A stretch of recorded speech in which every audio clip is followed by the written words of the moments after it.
guys, it's Sarah, and this is my studio. So I have been playing around trying to figure out how to do this video on DTG printing because I see so many tutorials on how to go through the process here on YouTube. And rather than make you guys watch me do another design, I thought instead I would give you guys a list of tips and mini hacks that I found that make the process either easier, a way to get more accuracy, and some things that may not have necessarily been included in another video. So with that being said, let me share with you some of the things I have learned after printing a number of shirts and what I'm going to be using in the future as I play around with other things related to DTG. Number one, with any direct-to-garment processing, you are going to need to do a level of pre-treatment with your shirts. You technically can get away with not pre-treating white or light-colored garments, but you're going to get better results. If you pre-treat, it will help the color be more vibrant and stay longer. With most shirts, that is going to involve spraying a shirt, and my best advice for this is that when you're spraying a shirt, to make things easy, slip a poster frame inside the shirt. That way it's stretched lightly, it's flat, and easy to work with. I found a 16x20 seems to work pretty well on most of my shirts, and I'm using binder clips to just kind of hold it in place. Also, when you go to spray the shirt, make sure after you spray it, you run either a squeegee or maybe even a paint roll, preferably in just one direction. This not only helps the liquid get smoothed out and soaked into the shirt, but it actually is going to smooth the fibers down, which is going to give you a better result. At least in my experience, that seems to be what happens. You get better results when the fibers are smoothed down. My second tip with that is that you are going to probably want to put your shirt on a scale while you're doing this, or at the very least, weigh your shirt ahead of time. And the reason I say this is because it's recommended to spray if you're using xTool's formula 15 to 20 milliliters, or if you're using another pre-treatment garment solution, such as maybe Image Armor, I recommend you spraying a certain weight of solution, typically somewhere between 20 to 28 grams, if I remember correctly. And that is going to be much easier to do if you have a scale and you can put the shirt on top of it. While xTool lists it in milliliters, I kind of figure 1 milliliter solution is still equal to 1 gram, and it's much easier to get a weight than trying to figure out how much of the solution you sprayed. Now, tip number 3 with this is that when you're pre-treating your garment, pre-treat your garment in an extremely well-ventilated area. I know I probably err on the heavy end of safety. That's just kind of my brand and with my anxiety. However, the recommendations to spray outside or in an extremely well-ventilated area is actually coming from the mini human, because I initially pre-treated my first garment. She happened to be in the same room, and almost immediately after spraying, she was like, "Mom, that stinks. You need to be doing it outside."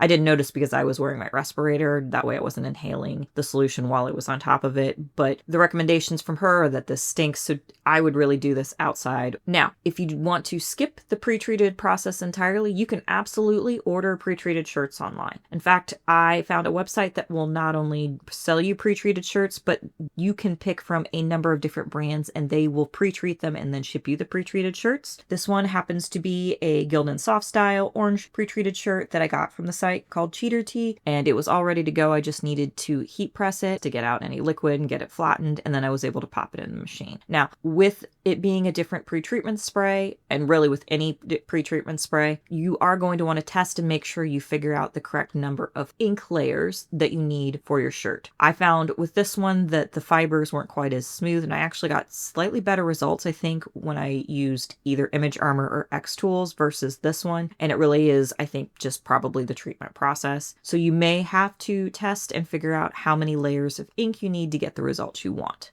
Which leads me to tip number 5 in this list, if I'm counting correctly, is don't be afraid to test your shirts. It's always recommended that you have test material for really anything so that you can get the mistakes out of the way and figure out your settings before practicing on the final product. And direct-to-garment is no different. Ideally, you should only have to do 1 layer of CMYK, and it's a matter of maybe varying the levels of white underneath if it is a lightly colored garment or a dark colored garment, but you might be surprised. I actually found I got slightly better results on the pre-treated shirts that I purchased, doing 3 layers of white and 2 layers of color, whereas some of my pre-treated shirts, and these were black shirts for that matter, 2 layers of white and a layer of CMYK was perfectly sufficient for that design. And just because what you see on the screen shows you and you think it'll work, it's still doesn't necessarily completely translate. Speaking of what you see on the screen not necessarily matching what you get in real life, that brings me to tip number 6, and that is trying different color profiles. There are a number of different color profiles available that you can switch to within the direct-to-garment settings. Inside xTool, you are going to want to play with that because some may render colors a little bit differently. And then within that profile, how they read the color has some different settings as well. So if you're not necessarily getting the exact color matching that you see on the screen to your shirt, try playing around with those a little bit. Again, it may take a little bit of time, but the nice part about direct-to-garment printing with the xTool O1 Omni Printer is that it does print the layers relatively fast. So you can, if you wanted to, on your test shirt, scale your full design down. You can print smaller versions of it and it will go quickly. Just keep in mind that each color setting, each number of layer settings is universal. You only get one option. So for instance, if you want to test an area with 3 layers of white and then maybe another area with 2 layers of white, you will need to print those separately. Otherwise, it will try to print all of them with whatever settings you have set. Now, tip number 7 comes to actually setting up your shirts to put into the printer. Now, obviously you want your design to be straight and correctly positioned on your garment. Now, an easy trick that I have found is that after you do that initial heat press and ironing to get everything straight, I lay my shirt out and then I have a template that I think I purchased on Amazon. You can honestly print paper versions out. There are 3D printable ones available. What I do is I lay that down to get the center and figure out how far from the top I want the design to be. And then I actually take a piece of masking tape, lay it along the bottom and mark the center of it, and then proceed to slip the garment with the piece of masking tape in place onto my direct to garment plate and then put that in the machine. And what that will do is, because xTool scans and takes an image of everything, including the direct to garment plate, it's going to see that masking tape in that little alignment marker, and you can use that to line your image up. Now, masking tape, as long as it's completely flat, so make sure there aren't any wrinkles or anything, shouldn't really add any significant change to the height of the garment. It should be negligible and it shouldn't really cause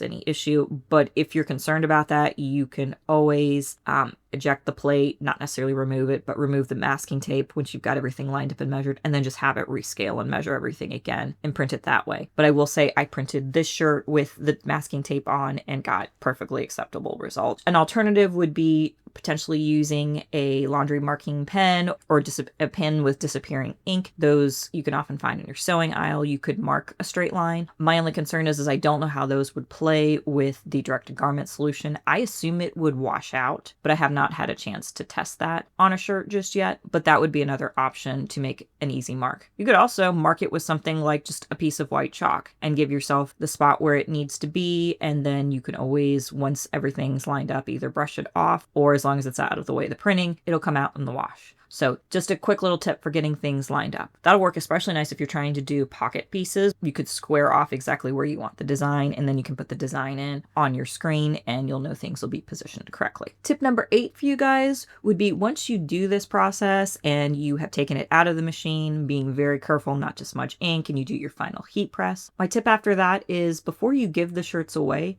wash them.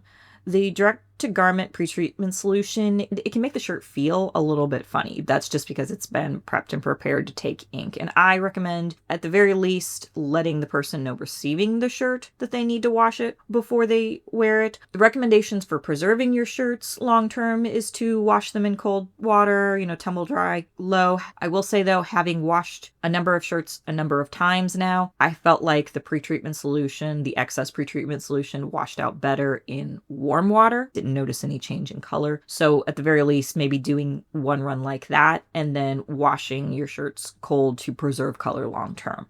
And then my final tip with all of this is, pre-treated garments can be stored and done later on. What you want to make sure you do is that when you're storing the shirts, you are laying them carefully so that they don't get stuck to each other, because pre-treatment solution can be a bit sticky and they can stick to each other. The shirts that were shipped to me didn't seem to stick to each other. Their solution is like the Firebird solution, if I remember correctly. I did notice when laying out my shirts with the Image Armor and the xTool, they were a bit sticky, so I made sure that I laid them kind of gently, but they stored stored that way, no problem. And I was able to complete the process a couple days later. So if you're wanting to do this in like a bigger batch and you want to prep and pre-treat shirts ahead of time, you can do that. Just make sure that before you go to run them through the Omni printer, you do take the time to do a final heat press, which not only flattens the shirts for proper printing, so everything's flat and clean, but it also eliminates any extra water. I mean, I don't know about you guys, but where I live with the constant rain, I think the average humidity outside has been anywhere between 70 to 96, depending on how close we are to rain.